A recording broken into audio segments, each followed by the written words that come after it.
I stood at the edge of the campus lawn, heart pounding with a mixture of pride and trepidation as I watched my daughter, Emily, walk across the stage to receive her diploma. The crowd roared, cameras flashed, and the late morning sun cast a warm glow over the sea of black caps. I smoothed down the hem of my navy dress, taking a steady breath, determined to be the picture of composure. At 35, I had thought I'd faced every kind of emotional trial, but this felt different. This was our moment, the culmination of years of hard work, sacrifices, and sleepless nights for our family. My husband, Michael, stood beside me, his hand warm against my back. He leaned in, his voice low and urgent. "Just smile," he whispered. I nodded, forcing my lips into a grin that felt as if it might crack. I steadied myself for whatever the day before. I would never have imagined standing here with that secret burning behind my eyes. I'd woken too early for the excitement of the graduation, but instead of rushing to final preparations, I'd slipped downstairs with a mug of coffee. The kitchen was quiet, save for the hum of the refrigerator and the soft creak of the hardwood floors beneath my slippers. I glanced at Michael's laptop on the counter, its screen still open from last night. Curiosity nudged at me. I reached out, fingers trembling, and clicked on the browser history. What I found there made the coffee go cold in my hand. My breath hitched as I scrolled through emails I'd never been meant to see messages between Michael and someone named Elle. What began as friendly chat had turned into something else entirely. My hands shook as I clicked one message after another, scanning promises of secret dinners, plans to meet at cafes I didn't know existed, and confessions of feelings that weren't meant for me. My vision blurred with unshed tears, and for a moment I wondered if I'd imagined it all. But then came the photo attachments, Michael smiling in the early evening light, arm around a woman whose face I blurred out in my mind. Each email ended with a casual "can't wait to see you," as though cheating were as normal as brushing his teeth. My heart pounded so loudly I thought someone might hear it in the living room next door. I felt trapped between disbelief and fury, unable to make sense of the man I'd loved and trusted for so long. I tried to close the browser to pretend I'd been mistaken, but the evidence was there in black and white. I replayed our conversations from the past months, the sudden business trips that cropped up at odd times, the late nights he said he spent preparing presentations. How had I missed every sign? I sank onto a stool, head in my hands, as a wave of nausea washed over me. The weight of betrayal crushed my chest. In that moment, I realized that by the next day, everything would change for Emily's sake. I knew I had to keep it together. I wiped my cheeks, took a shaky breath, and forced myself to shut the laptop. I told myself I would deal with it later, but underneath that resolve was a storm I couldn't calm. Back on the lawn, Michael's whisper snapped me out of the memory, and I plastered that tight smile back on my face. I watched Emily's proud wave, her eyes searching for me in the crowd, and my heart broke and soared all at once. I wanted to run to her, wrap her in my arms, and tell her how proud I was. Instead, I leaned forward, clapped with everyone else, and managed a cheer. Heat flushed my cheeks not from embarrassment, but from the effort it took to conceal the turmoil inside me. Michael gave a curt nod, as if satisfied that I looked normal, but I knew he hadn't the faintest idea how sharp my awareness had become overnight, how acutely I could sense the difference between truth and facade. The ceremony continued, speeches, caps tossed, tears shed, and I kept up the act. I even laughed at the right moments, though every burst of joy felt borrowed. When Emily finally approached me, diploma in hand, her eyes shining brighter than the midday sun, I felt my resolve waver. I gripped her around the shoulders, pressing my cheek to hers, and whispered, "You did it, sweetheart." She beamed, pride radiating from every pore.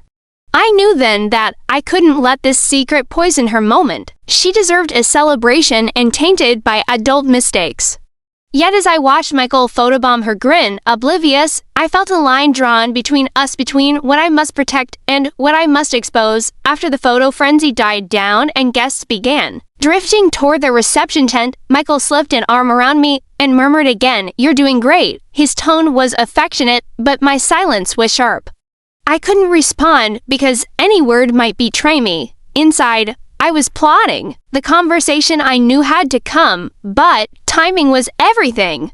For now, I'd keep the secret locked away behind that practiced smile. As we walked toward the white folding chairs, I felt every step echoing with the weight of what I'd discovered.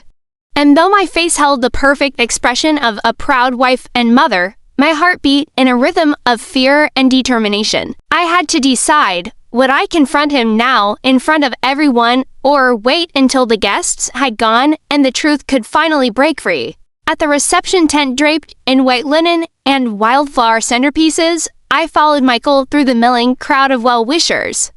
Silver trays of chicken skewers and mini crab cakes passed by on silver platters, the scent of basil and lemon lingering in the humid afternoon air. I felt every polite smile I gave twist inward, as though my mask were carved from stone.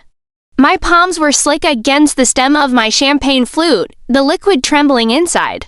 I kept my gaze steady on Emily, who was flitting between groups of classmates, laughter spilling from her as though she had not a care in the world. Every time Michael nudged my side or whispered, "Smile for the cameras," I held my breath and forced my lips into a grin so practiced it might have been mechanical. As I navigated through the cluster of parents congratulating us, my mind replayed the confrontation I had rehearsed that morning. I'd imagined pacing the living room at dawn, words of accusation and despair tumbling from my lips as the sun rose. I envisioned Michael's shock morphing into guilt, his shoulders slumping as I delivered each damning piece of evidence. I'd even drafted a speech in my head. "You lied to me.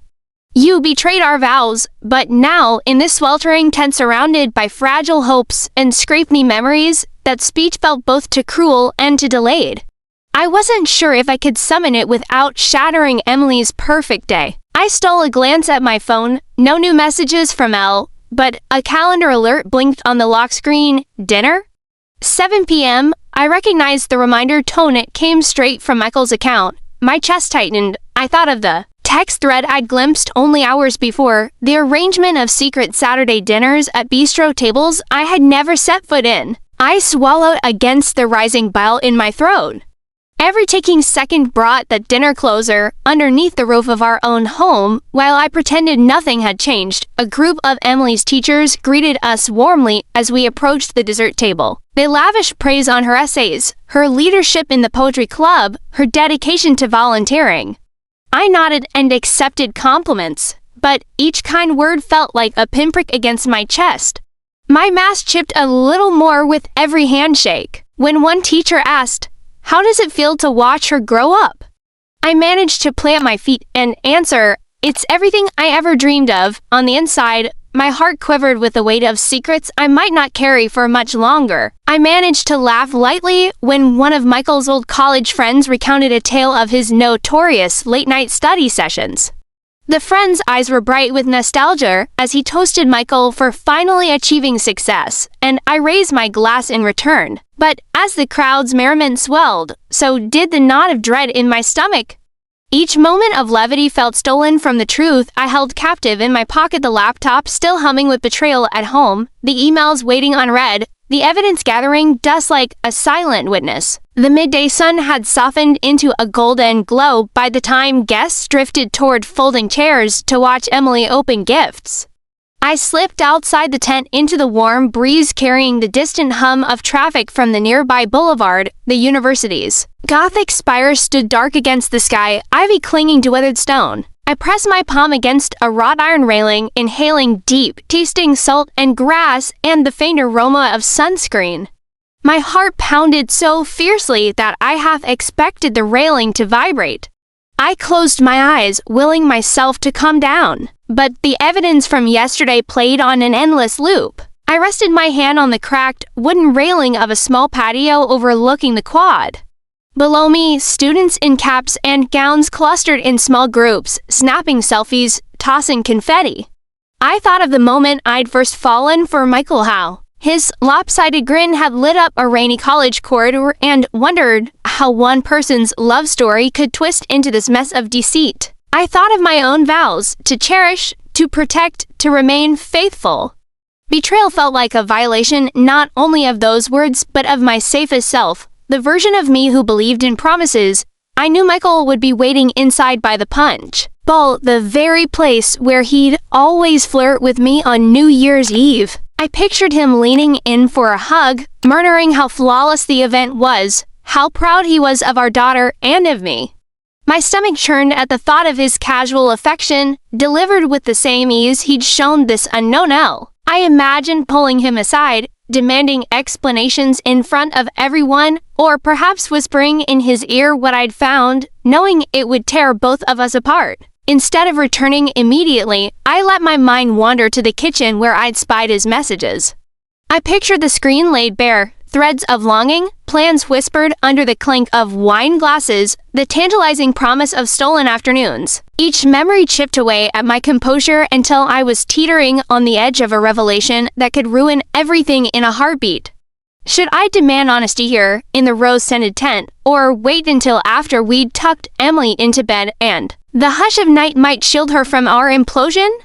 A sudden ping on my pocket snapped me back to the present. I checked my phone and saw a photo from my sister, Emily beaming in her cap, confetti caught in her hair, my chest convulsed with love and terror. My fingers hovered over the phone's screen as if I could choose between showing Emily's joy and exposing Michael's deceit. I slipped the phone into my clutch and inhaled deeply, forcing out a measured breath. I had to decide what kind of mother I would be, the one who protected her child from pain, or the one who let the truth speak its jagged mind. I slipped away from the reception table, ducking through a side flap of canvas, and re-entering the tent where guests paused mid-conversation to wave at me. I gave them my warmest smile and nodded in thanks for their kind words. Behind that mask, I was drafting scenarios, a calm discussion in our bedroom, a furious confrontation loaded with evidence, or perhaps a silent departure into the night. Yet none felt quite right. The moment I spoke, the world I'd built in secrecy would fracture, and I'd have to pick up the pieces while Emily's world still glowed with promise. I watched Emily twirl with her friends underneath strings of fairy lights now aglow as dusk crept across the campus. Her laughter rang clear and untainted, and I felt the sharp sting of guilt. She deserved a perfect memory, unmarred by adult mistakes and half-spoken tragedies. But as the final rays of sun slipped below the horizon, I realized that perfection had been an illusion for longer than a graduation day. My breath caught as I stood in the fading light, determined that when I finally spoke, it would be honest and complete. And I promised myself I would not let fear steal her future or mine any longer. I slipped away from the tent as dusk settled over the campus, the string lights casting a warm glow against the darkening sky. I walked toward the stone pathway that led down to the quad, each step echoing with the weight of my decision. The chatter of guests dimmed behind me, replaced by the distant hum of traffic on the boulevard and the rustle of summer leaves in the cooling breeze. I pressed my hand against the stone wall of the student center, feeling its rough texture against my palm, and let out a slow breath that I'd been holding for hours. It was time to speak, to shatter the fragile peace I'd maintained, and I realized that the hardest part wouldn't be exposing Michael's betrayal, but choosing what I wanted beyond the wreckage. Across the quad, Emily stood on the edge of a small fountain, leaning back on her arms and watching ripples shimmer in the water. Her cap had slipped slightly, and a few strands of her curls caught the light. She looked so carefree, so blissfully unaware of the storm gathering just yards away. My heart constricted at the sight, and for a heartbeat I wondered if I should let the moment pass, preserve this one perfect memory for her sake. But then I thought of the lessons I wanted to teach her about honesty, self-respect, and the courage to face hard truths. I took a step forward, smoothing the front of my dress, and joined her by the fountain. Her face lit up when she saw me, so radiant, so innocent. "Mom," she said, bouncing to her feet. Wasn't it amazing? I wrapped my arms around her and felt the solid warmth of her body, the steady beat of her heart against mine. It was, I whispered, kissing the top of her cap. More than I ever could have dreamed. Her smile didn't falter, and I felt an ache at the edges of my heart, knowing that whatever came next, I had to protect that joy. Yet I also knew that half-truths would poison her future just as surely as any affair could. I guided Emily's hand into mine, and she leaned her head on my shoulder as we watched the fountain's gentle spout. The evening air was sweet with jasmine from a nearby planter, and fireflies blinked among the gross tiny embers of light in the gathering darkness. I need to tell you something," I said softly, and she lifted her head, her eyes curious and trusting. "Not now," she replied lightly. "I want to celebrate. Can we wait a minute?" I hesitated, torn between honoring her wish and confronting my own fear. But then I realized that if I didn't do this now, I might never find the right moment. I squeezed her hand and said, "I promise." Right after this, we stood in silence for a moment, the sun gone and the campus lights twinkling on. Students drifted past, chattering and tossing confetti, and I felt the hush of anticipation before a confession.